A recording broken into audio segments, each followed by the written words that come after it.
Hello बच्चों, how are you.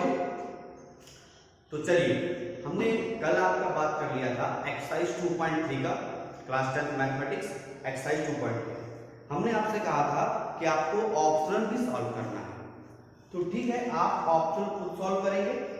Option में देखिए आपके करीब 5 क्वेश्चन हैं, उसमें से 1 to 4 आपको सॉल्व करना है। बाई चांस अगर आपको कोई भी समस्या आ रही है तो आप कमेंट बॉक्स में, इस वीडियो के कमेंट बॉक्स में उस समस्या को हमसे पूछ सकते हैं। अगर आपके कोई भी क्वेश्चंस उस एक्सरसाइज में नहीं लग रहे हैं तो प्लीज आप जरूर पूछें, मैं आपकी पूरी हेल्प करूंगा। ठीक है, आप कोशिश करें। उसमें जो क्वेश्चंस हैं वो आपके बेस्ड है एक्सरसाइज 2.1 से लेके 2.3 तक। एक उसमें क्वेश्चन आपका बहुत ही इंपॉर्टेंट है जो कि क्वेश्चन नंबर मेरे ख्याल से 3 है, जिसमें आपको दिया हुआ है 2 जीरोस दिए गए हैं, 2 + √3 और 2 - √3। बाकी 2 जीरोस आपको निकालने हैं।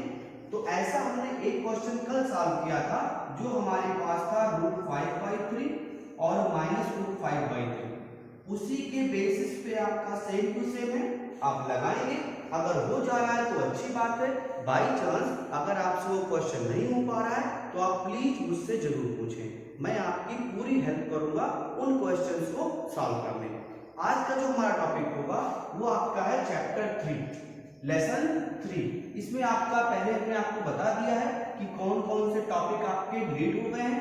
इसमें जो आपका डिलीटेड टॉपिक है वो सिर्फ एक है जो कि आपका है क्रॉस मल्टीप्लिकेशन। क्रॉस मल्टीप्लिकेशन एक आपका मेथड था लीनियर इक्वेशन को सॉल्व करने का। ये क्या था? एक मेथड था जिससे हम लीनियर इक्वेशन को सॉल्व करते, तो उस मेथड को आपके सिलेबस से हटा दिया गया है। मतलब अब आपको जो भी क्वेश्चंस मिलेंगे वो किसी भी क्वेश्चन को आप इस मेथड से सॉल्व नहीं कर सकते। अगर आपने किया तो आपको एग्जाम में कोई भी नंबर नहीं दिया जाएगा, उस पर कोई भी मार्क्स आपको नहीं मिलेंगे। इस मेथड को हटा दिया गया है। अब बात आती है कि चैप्टर 3 में हमें करना क्या है। तो देखिए, बात को समझिए, पेयर ऑफ लीनियर इक्वेशन। पहले हम बात कर लेते हैं कि हमारे लीनियर इक्वेशन क्या होती है। तो आप याद करिए, आपने क्लास 9 में पढ़ा हुआ था लीनियर इक्वेशन। लीनियर इक्वेशन ये आपने क्लास 9 में पढ़ा हुआ था। Any equation in the form of ax + by + c = 0 is called linear equation. ये आपने 9th में पढ़ लिया था। Any equation in the form of ax + by + c = 0 is called linear equation where a and b both are not zero at same time। मतलब a और b दोनों एक साथ जीरो नहीं हो सकते। अगर एक जीरो हो रहा है तो कोई भी समस्या आपके पास नहीं आएगी। मतलब a और b एक साथ जीरो नहीं हो सकते। ये ठीक है, तो ये आपने पढ़ लिया। अब इसका रीजन क्या होता है, क्यों जीरो नहीं हो सकता? रीजन ये है कि अगर दोनों एक साथ जीरो हो गए, आप देखें दोनों एक साथ जीरो हो गए तो आपको मिल जाएगा c = 0 और c हमारा होता है कांस्टेंट, यानी जब तक वेरिएबल नहीं रहेगा तो उसको इक्वेशन नहीं बना सकते। तो a और b दोनों एक साथ जीरो नहीं हो सकते। ये तो आपका हो गया लीनियर इक्वेशन। अब यहां जो हमको बात करनी है वो बात करनी है पेयर की। तो पेयर में क्या हो जाएगा, इसको आप ध्यान रखिए। हम पेयर की बात कर लेते हैं। पेयर ऑफ लीनियर इक्वेशन, यहां देखिए। अब अगर यहां पे हम मान लें दो equation a1x + b1y + c1 = 0, a2x + b2y + c2 = 0, तो ये आपका बन जाएगा पेयर ऑफ लीनियर इक्वेशन। अब सोच रहे हैं भैया पेयर की क्यों आई बात? अब यही पे आपका ट्विस्ट है। ट्विस्ट क्या है? आपने लास्ट ईयर जो पढ़ा any linear equation has infinite solution. यहां पर जो हमारा केस बनेगा, क्योंकि हमारे पास एक पेयर ऑफ इक्वेशन है, तो यहां पे जो सॉल्यूशन की बात आएगी वो 3 तरह से आएगी। एक तो आपकी जो पेयर ऑफ इक्वेशंस है आपने पढ़ा हुआ है कि आप जब इनका ग्राफ बनाते हैं तो आपका जो ग्राफ होता है वो लीनियर इक्वेशन का हमेशा आपका ग्राफ बनता है स्ट्रेट लाइन। क्या बनता है? Straight line. तो यहाँ पर भी भाई दोनों लीनियर इक्वेशन ही तो है, माना कि ये साथ में है लेकिन है तो लीनियर इक्वेशन ही, मतलब इनका जो ग्राफ बनेगा वो भी क्या बनेगा? Straight line. अब उस स्ट्रेट लाइन वाले में तीन केस हमको मिलेगा। एक आपका हो सकता है कि दोनों लाइंस एक दूसरे के पैरेलल हो जाए। क्या हो जाए? आपका ये पैरेलल हो जाए। दूसरा केस बन सकता है कि एक दूसरे को इंटरसेक्ट कर दे, एक दूसरे को ये इंटरसेक्ट कर दे। और तीसरा केस बन सकता है कि दोनों लाइंस एक दूसरे पर कोइंसाइड कर जाए। ये क्या कर जाए? कोइंसाइड कर जाए। तीन केस आपके बन सकते हैं। तो इन तीनों केस के अकॉर्डिंग हम इस चैप्टर को सॉल्व करेंगे। ये तो आपका हो गया लीनियर इक्वेशन के बारे में। अब बात आती है कि इनको हम सॉल्व कैसे करेंगे। तो इनको सॉल्व करने का हमारे पास जो मेथड है, पहले आपके पास 4 मेथड थे, अब 3 बचे हुए। पहला आपका बचेगा बाईग्राफिकल मेथड। बाईग्राफिकल मेथड हम इनको सॉल्व कर सकते हैं बाईग्राफिकल मेथड। दूसरा हमको मिलेगा by substitution method. By substitution method यानी कि एक के जगह पर हम दूसरे को सब्स्टिट्यूट कर देंगे। और तीसरा आपने पढ़ रखा है छोटी क्लास में भी, by elimination method. By elimination method ये हमारा तीसरा मेथड हो जाएगा। तो इन 3 मेथड से हमको सॉल्व करना है। एक हमको चौथा मिलता है जो एक्चुअल में इन्हीं तीनों का यूज है, उसका आपका एक और नाम है by reducible method. By reducible method इसमें क्या होता है कि जो आपको इक्वेशंस दी होती हैं एक्चुअल में वो लीनियर नहीं होती।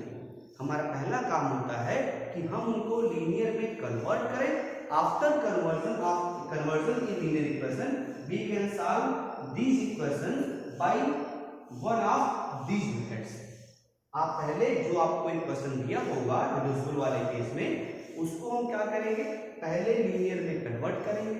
लीनियर में कन्वर्ट करने के बाद इन तीनों मेथड में से हम कोई एक मेथड लगाएंगे और उसको सॉल्व कर लेंगे। अब बात आती है भैया 3 तरह की इक्वेशन है, तो हम सॉल्व किसको करेंगे? देखिए जो आपका इंटरसेक्टिंग वाला केस बनेगा उसमें आपके पास होता है यूनिक सॉल्यूशन। यूनिक सॉल्यूशन मतलब उसके पास केवल और केवल एक ही सॉल्यूशन होगा। अगर पैरेलल आता है तो आपको मिलेगा नो सॉल्यूशन। जब नो सॉल्यूशन मिल जाएगा तो हमको सॉल्व नहीं करना। तीसरा आपका मिलेगा कॉन्सिडेंट वाला, वहां मिल जाएगा आपको इनफाइनाइट सॉल्यूशन, उसको भी हमको सॉल्व नहीं करना। जो इनफाइनाइट वाला होगा उसको हम केवल ग्राफ पर शो कर देंगे कि आपका ये इनफाइनाइट सॉल्यूशन है। आगे हम कंडीशंस की बात करेंगे, वहां आगे चलते हैं भी। तो जो यूनिक वाला हमारा होगा मींस जो आपका सेकंड केस बन रहा इंटरसेक्टिंग वाला, उसी को हमको सॉल्व करना है। बाकी जो इक्वेशंस होंगी हम उनको कंपेयर करेंगे आपके जनरल इक्वेशन से। a1x plus b1y plus c1 equal to 0 and a2x plus b2y plus c2 equal to 0 is called general pair of linear equation। यानी ये क्या है? General pair of linear equation है। कोई भी इक्वेशन अगर इस फॉर्म में होगी तभी उसको हम पेयर ऑफ लिनियर इक्वेशन बोलेंगे। ठीक है भाई, ये हमारे चैप्टर का ओवरव्यू हो गया कि हमको इस चैप्टर में पढ़ना है। देखिए ये आपका बहुत ही इंपॉर्टेंट चैप्टर है। हर साल इससे कम 2 से 3 क्वेश्चन आपको मिलेंगे और कुल मिलाकर लगभग 4 से 5 से 6 नंबर आप बना सकते हैं। 4 और 6 नंबर के बीच में रहेगा। हो सकता है 2 नंबर का 3 क्वेश्चन आ जाए, हो सकता है एक क्वेश्चन 4 नंबर का, एक क्वेश्चन 2 नंबर का आ जाए, डिपेंडिंग ऑन सिचुएशन।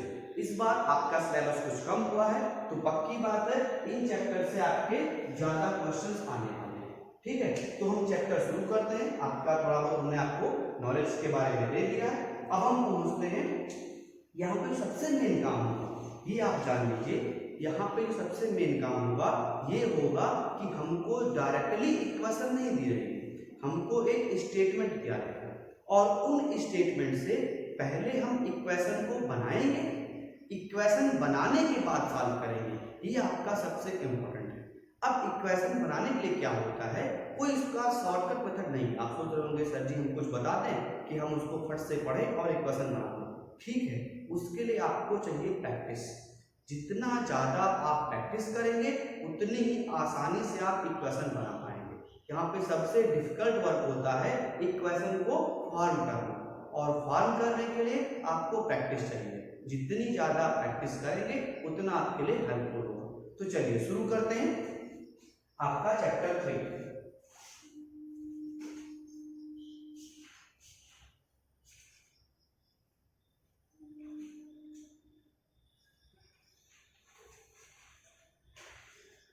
एक बात और आप हल्का सा जान ले, जैसे हमने आपको बता दिया था पहले ही, अगर आपको याद हो तो हमने अभी आपको जनरल इक्वेशन लिखवा दिया था।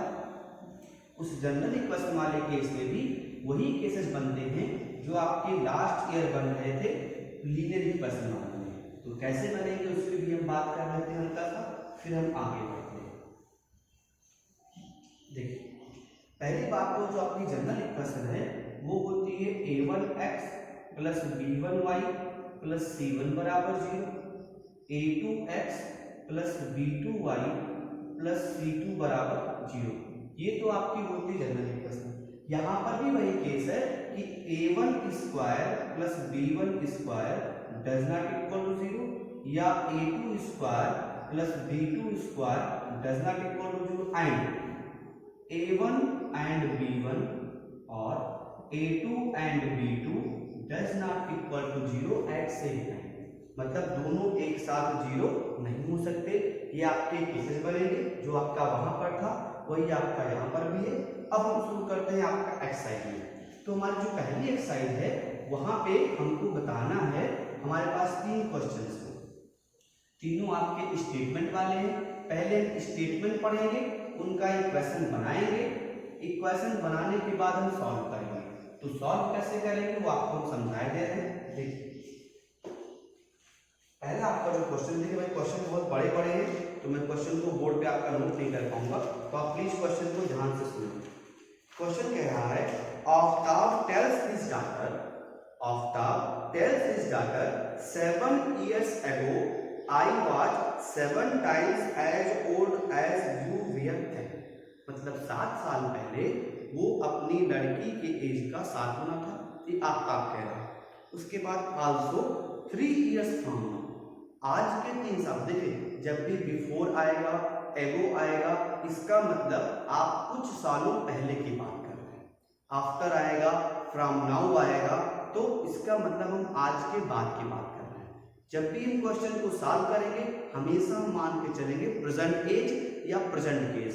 हम जब भी क्वेश्चन सॉल्व करेंगे एज वाला तो हम मान के चलेंगे प्रेजेंट एज। फ्रैक्शन की बात आएगी तो हम फ्रैक्शन की बात करेंगे, तो हम एक्चुअल फ्रैक्शन मान के चलेंगे जो हमारा रियल फ्रैक्शन होगा। तो यहाँ आपसे पहले कहा कि 7 साल पहले वो अपनी लड़की की एज का 7 गुना था।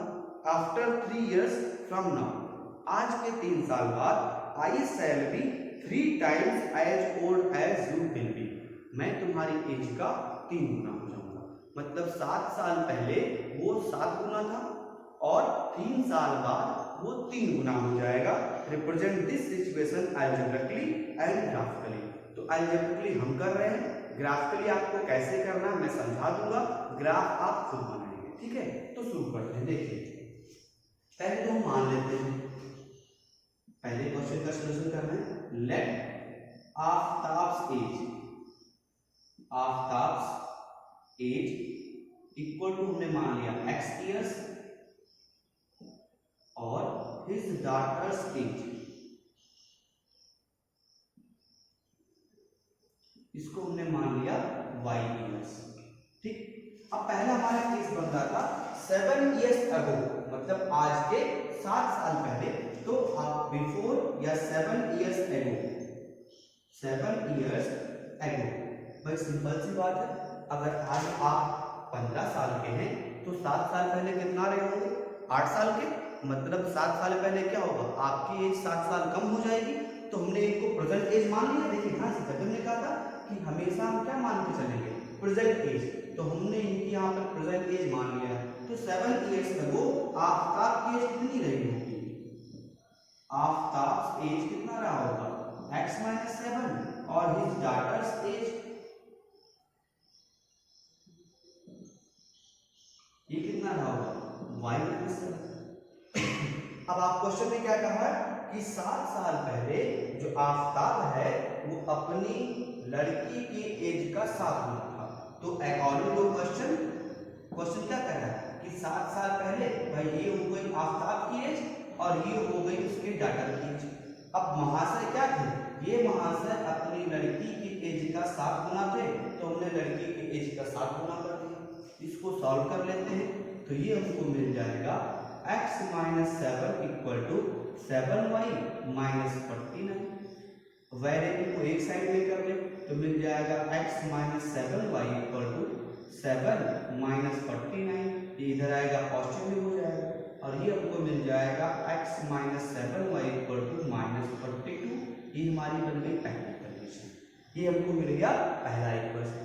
अब आते हैं दूसरी बात, आफ्टर 3 इयर्स। आफ्टर 3 इयर्स या 3 years from now, 3 years from now क्या हो जाएगा भाई, आफताब की एज कितनी हो जाएगी, भाई सिंपल सी बात है वो बढ़ जाएगा। आफताब एज कितना हो जाएगा आपका x + 3। जैसे आप आज 15 साल के हो तो 3 साल बाद क्या होगा, आप बन जाओगे 18 साल के, तो हमने 3 साल बढ़ा दिया। और हिज डॉटर्स एज कितना हो जाएगा, y + 3। अब क्वेश्चन ने क्या कहा है कि 3 साल बाद जो आफताब जी हैं वो अपनी लड़की की एज का 3 गुना हो जाएंगे, तो हम 3 गुना कर देते हैं। अकॉर्डिंग टू क्वेश्चन आफताब जी की जो एज है वो अपनी लड़की की एज का 3 गुना हो जाएगा, तो ये हो गई लड़की की एज, उसको हमने 3 गुना कर दिया, तो ये हमको मिल जाएगा x + 3 = 3y और +9, 3y + 9। ट्रांसपोज कर लीजिए तो ये हमको मिल जाएगा x - 3y = 9 - 3। ये मिल जाएगा x - 3y = 6। ये हमारा बन गया सेकंड इक्वेशन। अब आप देख लें हमने इसको अलजेब्रिकली रिप्रेजेंट कर दिया है, ठीक है। अब आपको ग्राफिकली करना है, तो ग्राफिकली कैसे करना है पहले आप इसको देख लें, फिर मैं आपको ग्राफिकली भी समझा दे रहा हूं कि आप कैसे रिप्रेजेंट करेंगे। इसको आप फटाक से नोट कर लें।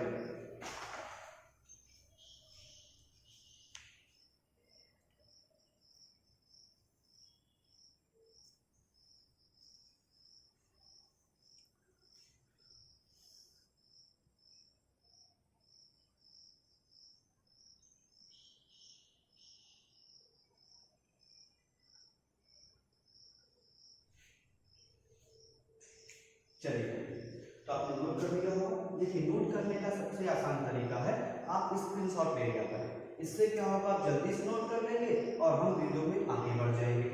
तो शुरू करते हैं। अब इसको हम ग्राफिकली कैसे करेंगे, भाई देखिए मेरे पास ग्राफ तो अवेलेबल है नहीं, तो मैं आपको ग्राफ में तो रिप्रेजेंट नहीं करा पाऊंगा, लेकिन करना कैसे है ये मैं आपको समझाएंगे, ठीक है। हम दोनों इक्वेशन को ले रहे हैं, हमारे पास जो दोनों इक्वेशन है, ठीक है। अब इसकी हम बात कर लेते हैं कि हम ग्राफिकली कैसे करेंगे। तो देखिए पहले आपको जो इक्वेशन दी गई है फ्रॉम फर्स्ट, हमको मिल जाएगा आपका -7y = -42 - x। हम माइनस से मल्टीप्लाई कर देंगे तो ये हमको मिल जाएगा 7y = 42 + x, या y = मिल जाएगा 42 + x/7। अब देखिए हमारा पहला टारगेट क्या होगा कि हम लेफ्ट साइड में केवल y रखेंगे, बाकी को राइट साइड में ट्रांसपोज कर देंगे। अगर कुछ y का कोएफिशिएंट भी है तो उसको भी हम नीचे ले आएंगे। इतना करने के बाद अब हम क्या करेंगे, x की वैल्यूज को चूज करेंगे। अपने मन से आप चूज कर सकते हो 1 2 3 4 5। अब यहाँ हम नेगेटिव में नहीं जाएंगे भाई, क्योंकि किसी की भी एज नेगेटिव में तो हो नहीं सकती, तो हम नेगेटिव वैल्यू को चूज नहीं करेंगे।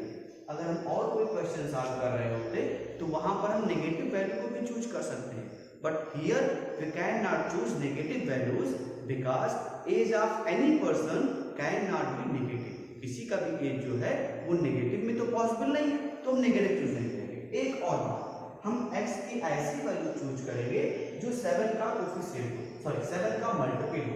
इससे फायदा क्या होगा कि हमारा आंसर पॉइंट में, अगर पॉइंट में आएगा तब भी आप सॉल्व कर सकते हैं, बस आपका जो ग्राफ बनेगा वो थोड़ा सा क्रिटिकल बन जाएगा, मतलब आप ग्राफ अच्छे से नहीं बना पाएंगे, तो इसीलिए हम पॉइंट में कंसीडर नहीं करेंगे। हम ऐसी वैल्यूज को चूज करेंगे जो 7 का मल्टीपल हो। तो देखिए हम मान लेते हैं लेफ्ट x इक्वल टू 7, तो y हमें कितना मिल जाएगा 42 प्लस 7 अपान 7, ये हमको मिल जाएगा 49 अपान 7, तो ये मिल जाएगा हमको 7।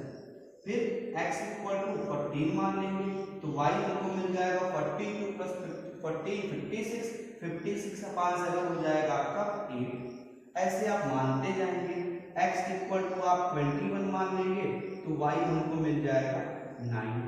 x इक्वल टू आप 28 मान लेंगे, तो y हमको मिल जाएगा 10। अब इसको आप ऐसे बॉक्स में रिप्रेजेंट कर देंगे। ठीक है, हमें एक बॉक्स ऐसे बना लेना और यहाँ हम वैल्यूज को रिप्रेजेंट कर दे रहे हैं। x आपका यहाँ पे पहले 7 था, तो y हमको मिल गया 7, 14 आया तब मिल गया 8, 21 आया तब मिल गया 9 और 28 आया तब मिल गया 10। अब इसके बाद आप क्या करेंगे, ऐसे आप ग्राफ बना लेंगे। यहाँ x की वैल्यूज को रिप्रेजेंट करेंगे, यहाँ y की वैल्यूज को रिप्रेजेंट करेंगे, यहाँ आप यूनिट मान के लिख देंगे। ऐसे एक लाइन आप बना देंगे। एक तो ये बन गया पहले वाले का। सेम आपको काम करना है दूसरे वाले का। दूसरे इक्वेशन में भी आप x को ट्रांसपोज कर देंगे, इधर केवल y रखेंगे, केवल y, बाकी फिर आप ऐसे वैल्यू रख के बॉक्स बनाएंगे और उसको भी इसी इक्वेशन पे आप रिप्रेजेंट कर देंगे, मतलब इसी ग्राफ पे आप उसको भी बना देंगे और आपका ये ग्राफिकल रिप्रेजेंटेशन हो जाएगा। बात क्लियर है भाई? कोशिश करिएगा। अगर कोई भी समस्या आ रही है तो मैं आपकी पूरी हेल्प करूंगा। ठीक है, आप कमेंट बॉक्स में आए, वहां पे आप कमेंट करेंगे, आसानी से आपकी पूरी हेल्प की जाएगी। मैं आपके पूरे कमेंट को खुद देखता हूँ, मैं आप उसको देखूंगा और आपको पूरी हेल्प करूंगा। ठीक है, तो इसको आप बनाने चाहे तो या आप समझ गए होंगे, तो हम आगे बढ़ते हैं क्वेश्चन नंबर 2 की तरफ। ठीक है भाई, चलिए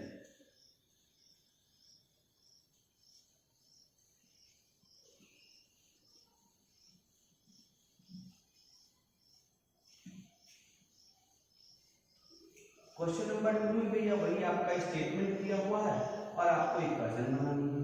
तो स्टेटमेंट पहले हम पढ़ लेते हैं। क्वेश्चन नंबर 2 में स्टेटमेंट क्या दिया हुआ है।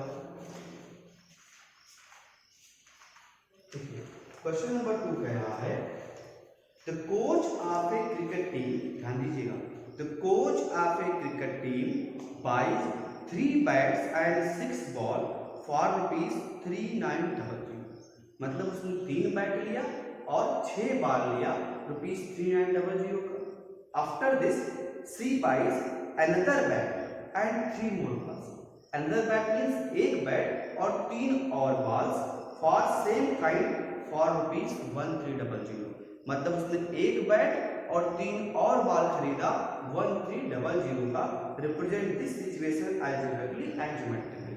अलजेब्रिकली हम कर रहे हैं, ज्योमेट्रिकली आपको खुद करना है। देखिए आप इसको क्वेश्चन नंबर 2 की बात कर लेते हैं। पहले मान लेंगे let cost of 1 bat equal to x and cost of 1 ball equal to y।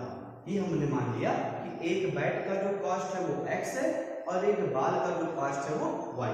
अब पहले उसने कंडीशन क्या कहा कि कोच ने खरीदा 3 बैट और 6 बॉल, तो एक बैट का दाम x है, तो 3 बैट का क्या हो जाएगा 3x और एक बॉल का दाम y है, तो 3 बॉल का कितना हो जाएगा 6y बराबर 3900। उसके बाद सेकंड कंडीशन उसने क्या कहा कि उसने खरीदा अनदर बैट मींस एक बैट तो x और 3 बॉल तो 3y बराबर 1300। ये आपका केस। तो आप इसको सॉल्व करेंगे। हमने आपका अलजेब्रिकली इसको रिप्रेजेंट कर दिया है, बस ग्राफिकली आपको कर देना है। वैसे हमने करना है जैसे हमने आपको पिछले में करवाया था, वैसे आप इसको आसानी से कर सकते हैं। अब इसका जो क्वेश्चन नंबर 3 है, हम चाहेंगे कि आप क्वेश्चन नंबर 3 का जो इक्वेशन है उसको आप खुद बनाएं। बहुत ही आसान सा है, अगर आप कोशिश करेंगे तो आपसे इक्वेशन बन जाएगी। बाई चांस अगर आपसे इक्वेशन नहीं बनती है तो आप मुझसे पूछ सकते हैं।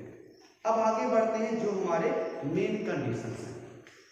अभी हमने आपसे बात किया था, पर देखो हर बार तो आप इसको ग्राफ बना नहीं सकते, तो आप कैसे बताओ कि आपकी इक्वेशन किस टाइप की है। तो किस टाइप की है मतलब पैरेलल है, इंटरसेक्टिंग है कि कोइंसिडेंट है, तो उसको समझने के लिए हमारे पास कुछ कंडीशंस हैं। तो हम उन कंडीशंस की बात कर लेते हैं। देखिए आप कंडीशंस की हम बात कर लेते हैं।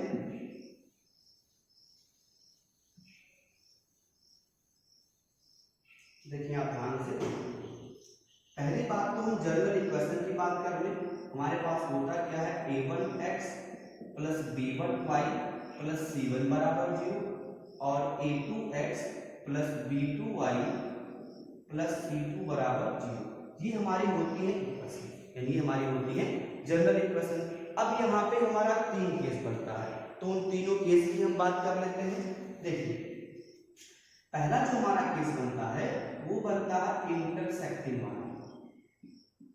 इंटरसेक्टिंग, इसमें क्या होगा कि अगर आपको मिल जाए a1 upon a2 does not equal to b1 upon b2, तो लाइंस क्या बन जाएंगी, इंटरसेक्टिंग। ध्यान दीजिएगा, a1 upon a2 does not equal to b1 upon b2। अब सोच लो कैसे आएगा, अभी आपको क्वेश्चन करवाएंगे तो क्लियर हो जाएगा। तो होता क्या है, आप यहाँ पे देखो, यहाँ पे कुछ कोफिशिएंट दिया हुआ है इक्वेशन में, जैसे आप यहाँ पे देखिए 2x प्लस 3y प्लस 8 बराबर 0 और 7x plus 9y plus minus मान लेते हैं यहाँ पे 7 बराबर 0। तो यहाँ पे a1 कितना मिल जाएगा आपको 2, a2 कितना मिल जाएगा आपको 7। देखिए a2 यहाँ पे 8 है और b1 आपको मिल जाएगा 3 और b2 आपको मिल जाएगा 9। तो निकालिए a1 अपान a2 ये कितना मिल जाएगा 2 अपान 7 और b1 अपान b2 ये मिल जाएगा 3 अपान 9 मतलब 1 अपान 3। तो क्या ये दोनों बराबर हैं? भाई नहीं बराबर है, तो केस कौन सा बन जाएगा आपका, इंटरसेक्टिंग वाला। यानी ऐसा कुछ अगर आपको मिल रहा है means a1 upon a2 does not equal to b1 upon b2, then the pair of lines are intersecting, and the most important thing in this case they have unique solution। Unique solution मतलब इनके पास एक ही solution होगा जिसको रखने पर ये दोनों equations satisfy करेंगे। तो इसको हमको सॉल्व करना है। ये हमारा पहला केस बन गया। उसके बाद दूसरा हमारा केस बनता है जब आपके पास लाइंस कॉन्सिडेंट हो जाए, वो क्या हो जाए, कॉन्सिडेंट हो जाए। उसमें क्या होगा, a1 upon a2 equals b1 upon b2 equals c1 अपान c2, मतलब तीनों कोफिशिएंट सेम हो जाए। तो इसी को हम कर लेते हैं, थोड़ा सा हम चेंज कर लेते हैं। इसको कर सकते हैं 4x, इसको कर सकते हैं 6y, इसको कर सकते हैं 16। तो देखिए a1 आपको मिल जाएगा यहाँ पे a1 b1 और c1 मिल जाएगा 8, a2 मिल जाएगा हमको 4, b2 मिल जाएगा हमको 6 और c2 मिल जाएगा हमको 16। तो निकालते हैं a1 अपान a2 कितना हो जाएगा 2 अपान 4 मतलब 1 अपान 2, b1 अपान b2 कितना हो जाएगा आपका 3 अपान 6 मतलब 1 अपान 2 और c1 अपान c2 कितना हो जाएगा 8 अपान 16 मतलब 1 अपान 2। तो देखिए 1 अपान 2 1 अपान 2 1 अपान 2 मतलब तीनों आपके क्या हो गए, बराबर हो गए। और जब बराबर हो गए तब केस क्या बनेगा, कॉन्सिडेंट वाला, मतलब जो हमारी दोनों लाइंस हैं वो एक सिंगल लाइन बन जाएंगी। और इस केस में क्या होगा, आप जानते हो सिंगल लाइन के पास कितना होता है, इनफाइनाइट सॉल्यूशन। तो इस केस में हमको मिल जाएगा इनफाइनाइट सॉल्यूशन और हमको सॉल्व नहीं करना है। बात क्लियर हो गई। तीसरे केस की बात करते हैं। तो जो हमारा तीसरा केस बनता है वो बनता है पैरेलल का। वो क्या बनेगा आपका, पैरेलल का। इसमें क्या मिलेगा आपको, a1 upon a2 equals b1 upon b2 does not equals c1 upon c2। तो मैं यहाँ पे सिर्फ साइन चेंज कर दे रहा हूँ, तो ये आपका बन जाएगा -16। तो यहाँ मिल जाएगा आपको -1 अपान। अब देखिए ये दोनों तो बराबर है बट ये बराबर नहीं है, तो ये कौन सा केस आपका बन जाएगा, पैरेलल वाला। यानी इस केस में क्या होंगी, जो दोनों आपको लाइंस मिलेंगी वो कुछ इस तरह से मिलेंगी, ये पैरेलल बन जाएगी। पहले वाले केस में कहीं ना कहीं ऐसे इंटरसेक्ट करेगी और दूसरे वाले केस में एक लाइन ही है और दूसरी भी उसी के ऊपर जाएगी, यानी वो क्या हो जाएंगे, कॉन्सिडेंट हो जाएंगे। तो ये आपके तीन केस हैं। अब इसके बाद एक हमारा केस यहाँ पे और बनता है, उसको हम बोलते हैं कंसिस्टेंट एंड इनकंसिस्टेंट। तो कंसिस्टेंट मतलब होता है कि जो आपकी क्वेश्चन सॉल्यूशन दे, मतलब इंटरसेक्टिंग वाला या तो कॉन्सिडेंट वाला। मतलब इंटरसेक्टिंग और कॉन्सिडेंट को हम बोलते हैं कंसिस्टेंट। आप समझ रहे हैं? आपको चेक नहीं करना, आप ऐसे ही चेक करेंगे। अगर वो इंटरसेक्टिंग वाला केस आ रहा है या वो कॉन्सिडेंट वाला केस आ रहा है तब तो आप बोलेंगे वो कंसिस्टेंट है। अगर वो पैरेलल वाला केस आ गया तो आप बोल देंगे इनकंसिस्टेंट। ठीक है, अगली जो हमारी एक्सरसाइज होगी उसमें हमको यही करना है, हमको बताना है कि इंटरसेक्टिंग है कि कॉन्सिडेंट है कि पैरेलल है या कंसिस्टेंट है या इनकंसिस्टेंट है। इन दो बातों की हमको चर्चा करनी है। तो ये आपका क्लियर हो गया है, तो हम आगे बढ़ते हैं। इसको आप अगर चाहें तो स्क्रीनशॉट ले लें, फिर हम आगे बढ़ते हैं।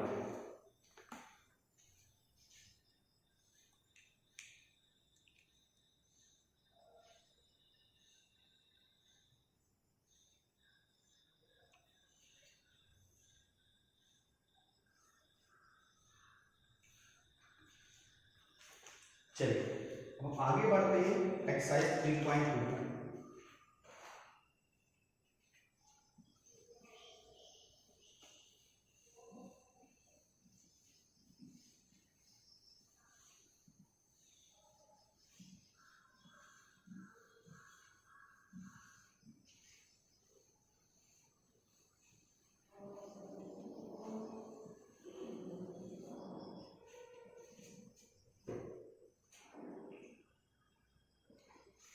देखिए 3.2 का पहला क्वेश्चन है, form the pair of linear equation in the following problems and find their solution graphically.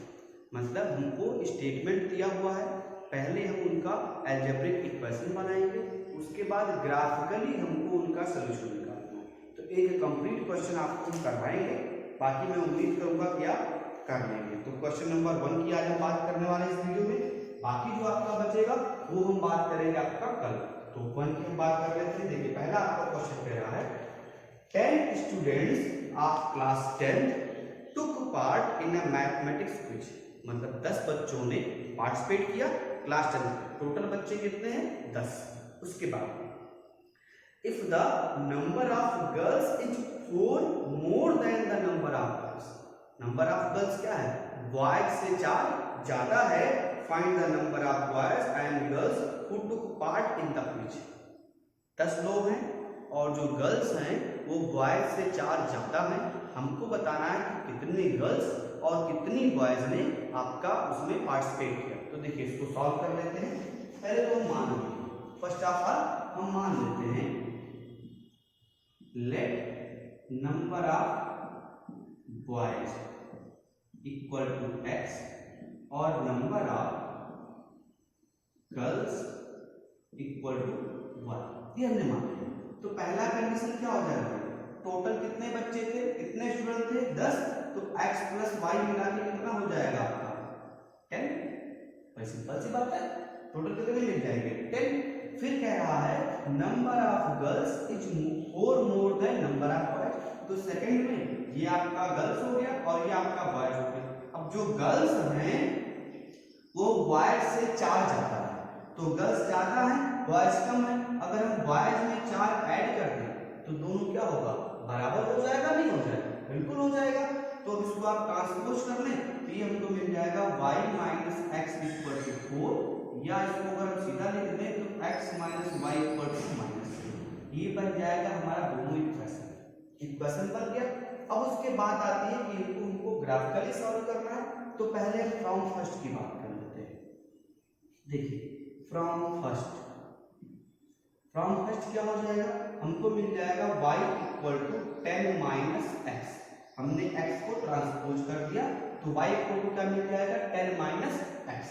अब वैल्यू रखते हैं तो देखिए अब हम फिर आप ऐसे एक डिब्बा बनाएंगे। देखो यहाँ पर डिब्बा बहुत जरूरी है।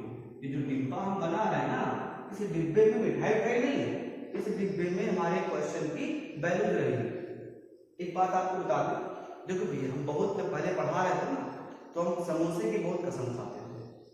अब देखो समोसा ही खाने को नहीं मिल रहा है, अब खाली कसम ही खा सकते हैं।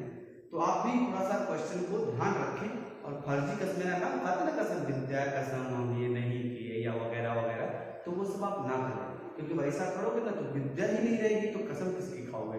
हम समोसा की कसम खाते थे, अब समोसा ही खाने को नहीं मिल रहा, तो उसका आप ध्यान रखो भैया। चलो क्वेश्चन पे आते हैं, थोड़ा हंसते रहे, पढ़ाई करते हैं, ठीक है भाई। अभी हमने x ले लिया और ये y ले लिया। अब देखो भाई, पहले हम x इक्वल टू 1 मान लेंगे, तो हमको y कितना मिल जाएगा, 10 माइनस 1 यानी कि 9 मिल जाएगा। x इक्वल टू 2 मान लेंगे तो y कितना हो जाएगा, 10 माइनस 2 यानी कि y हमको मिल जाएगा 8।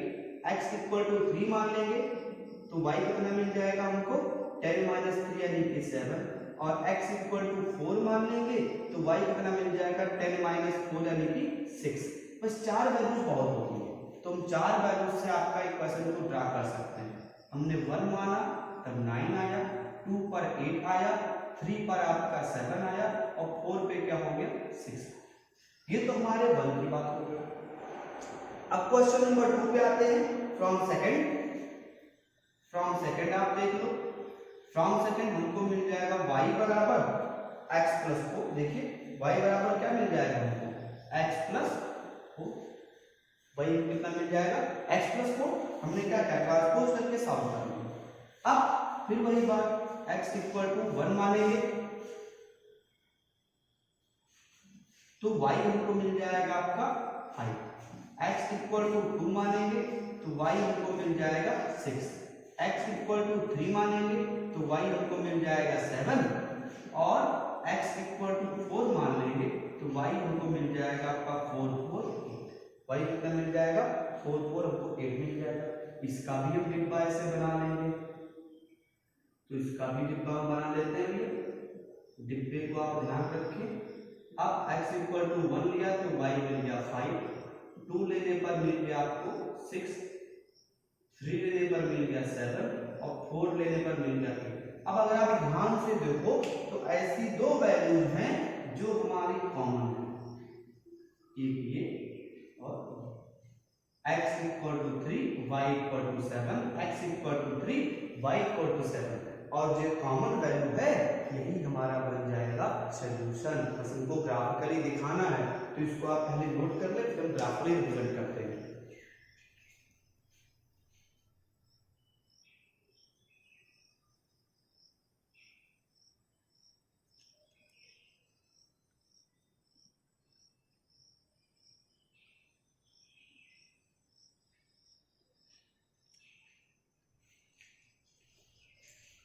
ठीक है, तो हम ग्राफ पे आते हैं। अब इसका हम ग्राफ कैसे बनाएंगे तो उसकी बात कर लेते हैं।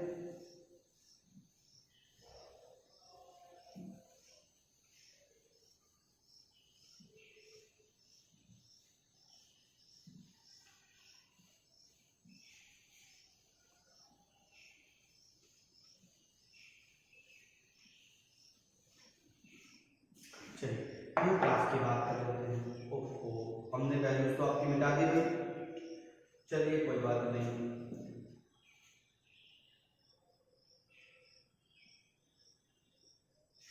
क्योंकि मैं नेगेटिव वैल्यू तो लेना नहीं, तो हम y वाले को नेगेटिव में नहीं लेते हैं।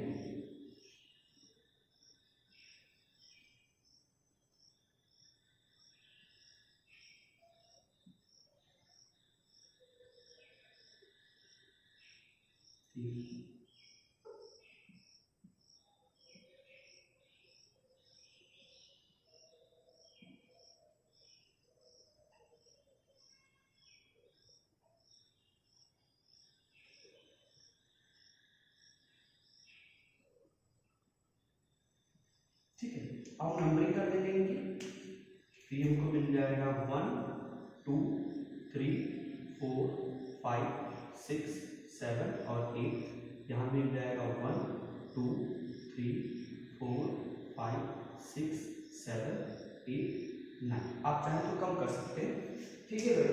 तो हमने वैल्यूज तो आपकी मिटा दी थी, तो वैल्यूज हमको देखना पड़ेगा। हमारे पास जो वैल्यूज थी वो आप एक बार याद करें। हमने लिया था 10 माइनस एक्स, तो हमने 10 माइनस एक्स लिया था तो हमको मिल गया था x इक्वल टू 1 पे 9, 2 पर मिल गया था 8, 3 पर मिल गया था 7 और 4 मिल गया था 6। और दूसरे वाले में हमारे पास था x प्लस 4, यानी कि हमने जब वहाँ पे 1 लिया था तो 1 पे 5 मिल गया था, 2 पे आपका 6 मिल गया था, 3 पे आपका 7 मिल गया था और 4 पे आपका 8 सॉरी ठीक है, एक बार चेक कर लीजिएगा। अब आते हैं तो अब हम पहले वाले की बात करते हैं। तो x इक्वल टू 1 पे y कितना आ रहा है आपका 9 आ रहा है। देखो भाई हमारा एग्जैक्ट नहीं बनेगा क्योंकि हमने नाप के तो बनाया नहीं, आप ग्राफ पर बनाओगे तो सही बनेगा। 2 पर आपको मिल गया था 8 और 3 पर आपको मिल गया था 7, ठीक है, और 4 पे आपको मिल गया था 6, 4 पे आपको मिल जाएगा 6। ऐसे आप बना देंगे, ठीक है। ये आपको मिल जाएगा x plus Y equal to 10 का, थोड़ा सा अलग लिखते हैं, ये हमारा मिल जाएगा x प्लस वाई बराबर 10 का।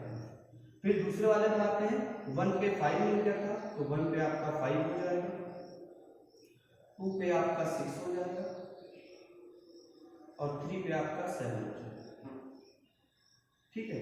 इसको भी ऐसे आप ज्वाइन कर देंगे तो ये आपका ऐसे जाएगा और ये मिल जाएगा आपको x माइनस वाई बराबर -4 शायद था, वहीं पर चेक कर लेंगे। आपकी क्वेश्चन जो थी मेरे ख्याल से यही था। अब जिस पॉइंट पे दोनों कट किए हैं 3,7 पे, वो हो जाएगा आपका सोल्यूशन, यानी इसका सोल्यूशन कितना आ जाएगा आपका 3,7, यानी नंबर ऑफ बायर्स कितने हो जाएंगे, नंबर ऑफ बॉयज आपको मिल जाएगा 3 और नंबर ऑफ गर्ल्स आपको मिल जाएगा 7। अब आप चाहो तो इसको चेक कर सकते हो। देखो भाई 7 प्लस 3 10 हो गया, 7 प्लस 3 आपका 10 हो जाएगा और 7 में 3 जाएगा आपका 4 बच जाएगा, यानी आपकी 4 ज्यादा भी है और ये आपका 10 कंप्लीट है। तो इसको आप नोट कर ले, फिर आगे बढ़ते हैं। देखिए आप पूरे वीडियो को जरूर देखें। अब इसके जो आगे वाले क्वेश्चन है वो हम कल सॉल्व करेंगे, उनको कल में मिलेंगे, ठीक है। इसको आप नोट कर लें।